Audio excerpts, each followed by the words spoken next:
Difference होता है वो पार्ट डिफरेंस होता है इंटीग्रल मल्टीपल ऑफ वेवलेंथ के बराबर होता है। अच्छा,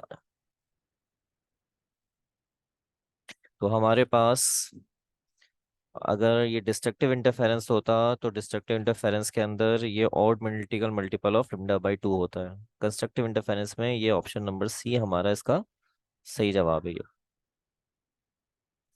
अच्छा, फिर मजीद आगे बात करते हैं। अच्छा, थोड़ा सा इसको हाईलाइट कर देते हैं ऐसे करके कि the transverse nature of light was confirm by, light की जो ट्रांसवर्स नेचर है वो पोलराइजेशन के फिनोमेना से कंफर्म हो जाती है कि लाइट जो है वो ट्रांसवर्स नेचर रखती है। ठीक है भाई, तो बात आगे करते हैं। फोर्थ है हमारे पास, in a thin film interference the position of constructive interference distant interference are interchanged due to। Thin film के अंदर कंस्ट्रक्टिव डिस्ट्रक्टिव वाले रिजल्ट से जवाब देता है और डिस्ट्रक्टिव जो होता है कंस्ट्रक्टिव वाले रिजल्ट से जवाब देता है, क्योंकि उनके अंदर थिन फिल्म के अंदर जब रोशनी लाइट रे एक थिन फिल्म से टकराती है तो उसका क्रस्ट रफ में पलट जाता है और ये फेस रिवर्सल कहलाता है। इसका सही जवाब जो है वो फेस रिवर्सल है। अंडरलाइन करते रहते हैं, ठीक है। चले हम द कंडीशन पांचवा देखते हैं। The conditions for the constructive and destructive interference are reverse in case of influence due to. तो सेम वही एमसीक्यू थोड़ा सा बदल के बताया है, तो इसका जवाब ये है कि face reversal of one part of a wave. इसका सही जवाब यही वाला है।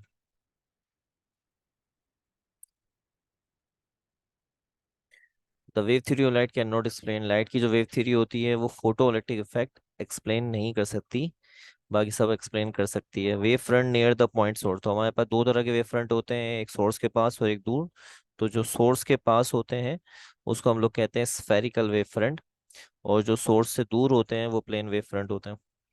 The phenomenal light proves that light waves are transfer, में से कौन सा फिनोमिनल लाइट वेव के बताता है कि ट्रांसफर है? ज्यादातर एमसीक्यूज थोड़े से रिपीट होते हुए आपको थोड़ी सी डिफरेंट वर्डिंग में नजर आ रहे हैं, लेकिन है एक जैसे। पोलराइजेशन इसका जवाब है। द कंडीशन फिल्म वही दोबारा रिपीट हो गया, इसका जवाब जो है फेस रिवर्सल है। ये तीन दफा रिपीट हो गया इसके अंदर, लेकिन डिफरेंट डिफरेंट थोड़ी सी वर्डिंग से आ रहा है। डायफ्रैक्शन और X rays can be studied by using, diffraction को आप स्टडी करने के लिए इस्तेमाल करते हैं rock salt.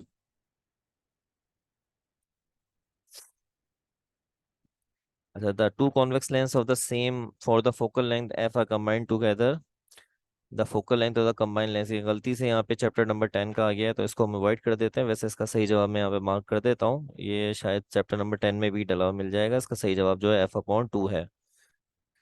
Electromagnetic waves consisting of oscillating electric and magnetic fields both are, electric और मैग्नेटिक फील्ड जो होती है बेटा इलेक्ट्रोमैग्नेटिक वेव के अंदर, वो दोनों एक दूसरे के साथ, ये दोनों कंपोनेंट परपेंडिकुलर होते हैं। Huygen principle is use to, Huygen principle मैंने क्लास में बताया था, उसके जरिए आप एक वेव फ्रंट अगर आपको पता है तो आप उसके बाद वाला वेव फ्रंट निकाल सकते हैं। Locate the wave front.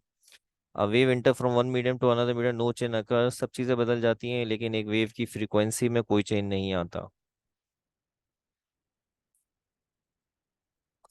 Monochromatic yellow light is unable to show, monochromatic yellow light जो होती है वो आपको सब करके दिखा सकती है लेकिन डिस्पर्शन नहीं कर सकती। डिस्पर्शन जो के लिए हमारे पास पॉलीक्रोमेटिक या मल्टीपल क्रोमेटिक जो होती है वो लाइट होनी चाहिए। Yellow light of sodium is used for Newtoning the centre spot Newton ring, in Newton ring will be, ये डबल वर्डिंग करके आ गई है, the centre spot Newton ring will be, Newton ring be will be. तो यहाँ से ये मिटा देते हैं इसको। न्यूटन रिंग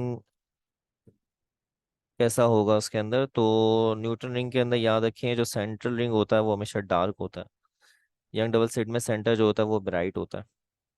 तो ये चैप्टर 9 के कुछ एमसीक्यूज थे यहाँ पे हमारे पास। अब चैप्टर नंबर 10 के अंदर आते हैं।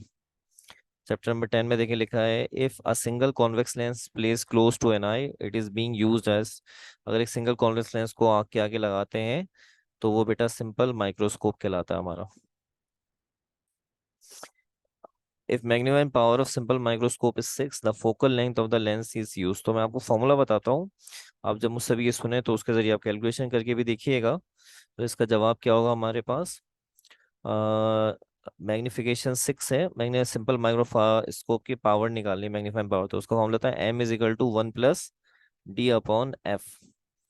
तो इसकी मैग्निफिकेशन 6 है और 1 + d/f है, तो प्लस का 1 दूसरी तरफ जाएगा, जाके माइनस हो जाएगा। 6 में से 1 माइनस करेंगे तो क्या हो जाएगा, 5।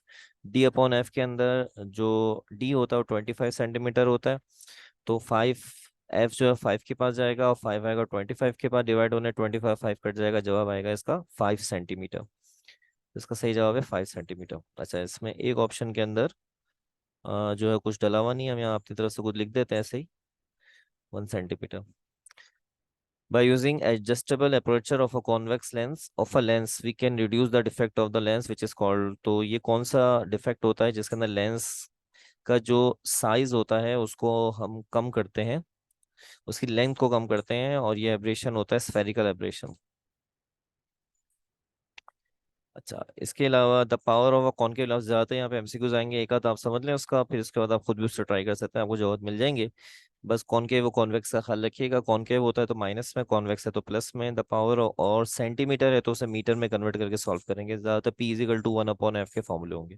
The power of a concave lens focal length 50 centimetre, तो पहले 50 को 100 से डिवाइड कर लें, 0.5 हो जाएगा। और 0.5 होने के बाद आपने क्या करना है, इस फोकल लेंथ को माइनस में रखना है क्योंकि कॉनकेव है। फॉर्मूला लगाएं, P = 1/f, और 1/0.5 करेंगे तो आपका जवाब माइनस का जो है वो 2 डायोप्टर आ जाएगा इसके अंदर, जवाब आपका ये वाला। तो चेक कर लीजिएगा आप, ये वाला जवाब आएगा इसका। इन case of far sightedness, in case of far sightedness the image formed is, far sightedness long sightedness को कहते हैं, और लॉन्ग साइटनेस उस वक्त होती है जब इमेज जो होता है वो बिहाइंड द रेटिना बन जाता है, तभी हमें दूर की चीजें उसमें वाज़े नजर आती हैं। If the power of the converge lens 4 dioptre, what is the focal length of the lens, तो P = 1/f लगाएं, P को आप इधर भेज दें, F को उधर कर दें, 1/4 करेंगे तो 0.25 आएगा, उसको जब आप 100 से मल्टीप्लाई कर देंगे तो आपका जवाब आ जाएगा 25 सेंटीमीटर। ठीक है भाई, P = 1/f से करने से। द टेरेस्ट्रियल टेलीस्कोप होती है, the centre lens is use to, तीसरा जो लेंस होता है वो क्या करता है, इमेज को इरेक्ट कर देता है। टेरेस्ट्रियल टेलीस्कोप कोर्स के अंदर है, ज़्यादा डिटेल से नहीं है, आप बुक से थोड़ा बहुत पढ़ सकते हैं, just for only MCQs. Chromatic aberration can be use by using combination. Chromatic जो होता है वो डिफरेंट दो तरह के लेंसेज को यूज करके किया जाता है, और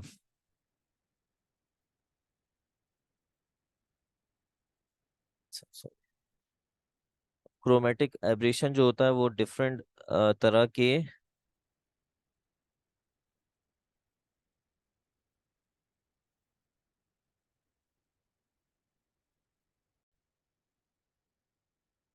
क्रोमेटिक एब्रेशन में जो दो लेंस इस्तेमाल करते हैं डिफरेंट मटेरियल के होने चाहिए, लेंस कोई से भी हो सकते हैं।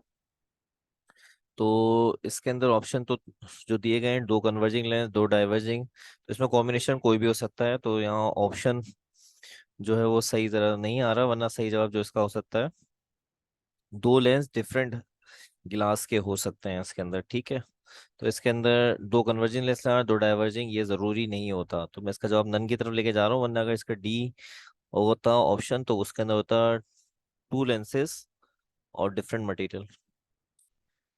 मैं यहाँ पे लिख देता हूँ, ये हो जाएगा इसका option D, to lenses of different material.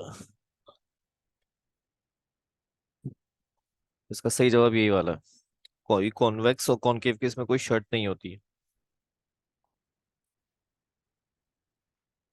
अच्छा, तो यहाँ पे, अच्छा जी, पावर ऑफ मैग्नीफाइंग ग्लास है फोकल लेंथ 5 सेंटीमीटर, तो इसको आप खुद भी सॉल्व कर सकते हैं।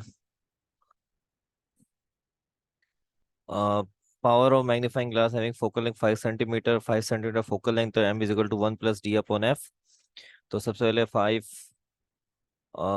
इसमें पावर पूछा है, लेकिन मैग्नीफाइंग ग्लास का पावर पूछा है, और पावर से मतलब मैग्नीफाइंग ग्लास का फॉर्मूला M = 1 + D/f करके लगाना है, लेकिन देखिए ऑप्शन सारे डायोप्टर में दिए हुए हैं, तो इसका मतलब है आपने यहाँ पे P = 1/f करके फॉर्मूला लगाना है। तो आप सबसे पहले 5 को डिवाइड कर लें 100 से, 0.05 हो जाएगा, फिर पावर के फॉर्मूले में डालें P = 1/f, एफ की जगह 0.05 डिवाइड करेंगे इसका तो 1/0.05 करके जो आपका जवाब आएगा वो 20 डायोप्टर आ जाएगा। 1/0.05।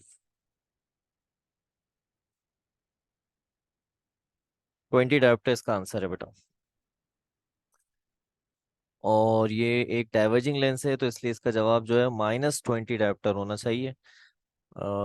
अच्छा नहीं, सॉरी सॉरी सॉरी सॉरी, मैं ऊपर का एमसीक्यू पढ़ रहा था। तो इसका जवाब 20 डायोप्टर है। If an object place at principal focus F of a converging lens, अगर एफ पे रखेंगे तो इसका इमेज जो होता है वो इन्फिनिटी पे बनता है। 6 केसेस पढ़ाए थे उसके अंदर ये बात बताई थी आपको। और टू कॉन्वेक्स लेंस है, फोकल लेंथ एफ है combined together their focal length, तो कंबाइंड लेंस इज।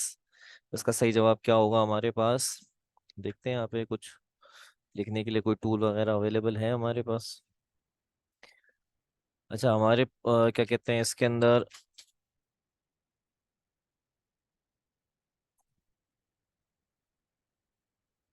यहाँ पे कुछ आया तो है लिखने के लिए।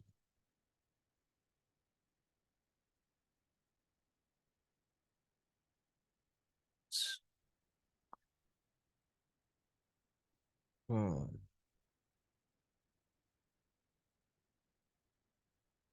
देखिए मैं आपको यहाँ पे कोशिश करते हैं यहाँ पे कैलकुलेशन करने की कि हो जाए किस तरीके से। ये हमारा फॉर्मूला होता है F is equal to, formula होता है, ऐसे ही लिखा जाएगा, बस थोड़ा सा ख्याल रखिएगा। F1 मल्टीप्लाई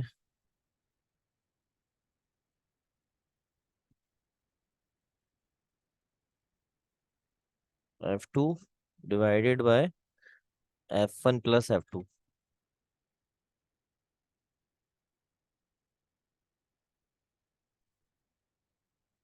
ये हमारे पास फॉर्मूला है, चैप्टर नंबर 10 का है। कॉम्बिनेशन ऑफ लेंसेज से बनता है। कॉम्बिनेशन लेंसेज का ना फॉर्मूला होता है 1/f is equal to 1/f1 plus 1/f2। उससे बना हुआ है जिसमें आप F1 F2 की जगह पे ना ये रख देंगे, दोनों लेंस जो है ना उनकी फोकल लेंथ एफ है। ऊपर यहाँ भी एफ आ जाएगा, यहाँ भी एफ आ जाएगा, नीचे भी एफ एफ आ जाएगा। तो ऊपर वाले दोनों एफ जो है ना वो मल्टीप्लाई होकर बनाएंगे F²। और नीचे वाले एफ एफ जो होंगे वो प्लस बना लेंगे, यानी ऐसे करके ये आ जाएगा आपका F² ऊपर। और नीचे दोनों एफ प्लस होके क्या बनाएंगे, 2F। अब यहाँ से ये वाला आपने एक एफ काटा और ये वाला एफ काटा, तो आपके पास जो जवाब बचा अब यहाँ से, वो बचा आपके पास। रेजर ले लेते हैं, थोड़ा सा मिटा देते हैं इसको जरा।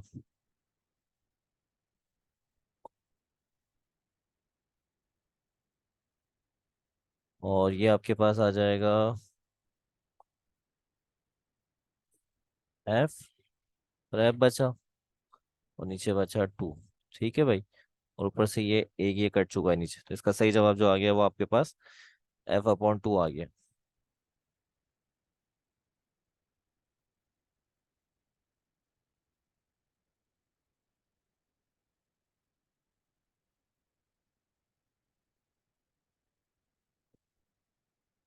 तो ये अंडरलाइन इसको प्रॉपर नहीं हो सकता क्योंकि ये फॉन्ट किसी और तरीके से और ग्लेलियन टेलीस्कोप जो होती है इसका जो फाइनल इमेज होता है वो वर्चुअल और डायरेक्ट होता है ग्लेलियन टेलीस्कोप में।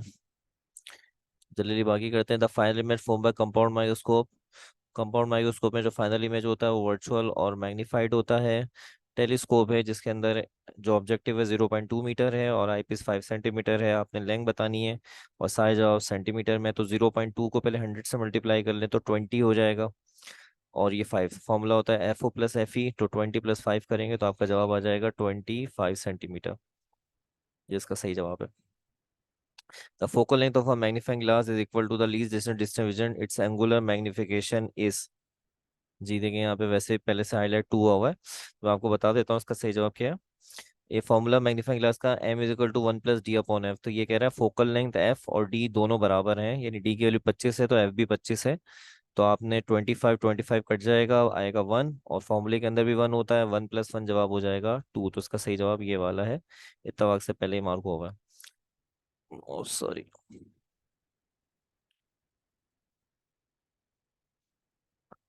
अच्छा, द लेंस और linear magnification 3 is placed between an object and a fixed if the size of the image obtained 6 centimeter the size of the object will be। तो इसके लिए हमारे पास फॉर्मूला होता है, हाँ, H I, M is equal to H I upon H O. तो अगर आप M is equal to H I upon H O से करेंगे तो एम की जगह आप 3 डाल दें, और साइज ऑफ द इमेज की जगह पे आप डाल दें 6, और एच ओ, तो एच ओ क्रॉस मल्टीप्लाई होकर उधर चला जाएगा, 3 आ जाएगा यहाँ पर 6 के पास, और ये कैंसिल हो जाएंगे। आप इस तरह करके मैं आपको बना के दिखा देता हूँ, एक्चुअली फॉर्मूला बना के दिखा देता हूँ तो आपको शायद ज़्यादा अच्छा समझ में आ जाए।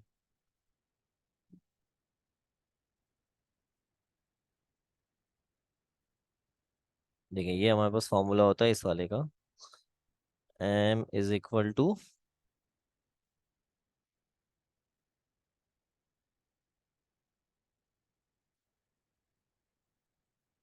H I divided by H O. ठीक है भाई, तो एम की जगह पे आपने पुट करना है यहाँ पर 3, और एच आई की जगह पे आपने डालना है यहाँ पे 6, और एच ओ निकालना है अब यहाँ से। तो अभी आप आराम से आप कर सकते हैं, आपको समझ में आ गया होगा कि ये कैसे किया जाता है। ये 3 6 के पास आ जाएगा, 3 6 कट जाएगा 2, और एच ओ वहाँ चला जाएगा। इसका सही जवाब जो है वो 2 सेंटीमीटर है हमारे पास। ठीक है भाई, तो इसका सही जवाब है 2 centimetre. The magnifying power lens focal length half metre is, magnifying power क्या होगा, फोकल लेंथ है हाफ, हाफ का मतलब होता है 0.5, तो 1 डिवाइड बाई 0.5 करेंगे, पॉइंट हटाएंगे 2, तो इसका जवाब हो जाएगा 2 डायोप्टर। ये आप सॉल्व कर सकते हैं, पी इजिकल टू 1/f से ज़्यादातर आप देख रहे हैं सॉल्व हो रहे हैं। स्पेक्ट्रोमीटर जो होता है उसके अंदर कोलीमेटर लगाया जाता है, ये आपको किताब से थोड़ा सा पढ़ना पड़ेगा, हमने क्लास के अंदर क्योंकि डिस्कस नहीं होता एमसीक्यूज वगैरह के हिसाब से, तो इसका जवाब कोलीमेटर है। उम्मीद करता हूँ चैप्टर 9 10 के आपको अच्छी तरीके से सारे मामला क्लियर हो गए होंगे एमसीक्यूज के। और अपना ख्याल रखिएगा, इन वीडियोस को ज़्यादा से ज़्यादा देखें, खुद भी और दूसरों को भी शेयर करें, ताकि और भी बाकी बच्चों का भी इस हवाले से भला हो सके। ठीक है, अस्सलाम वालेकुम।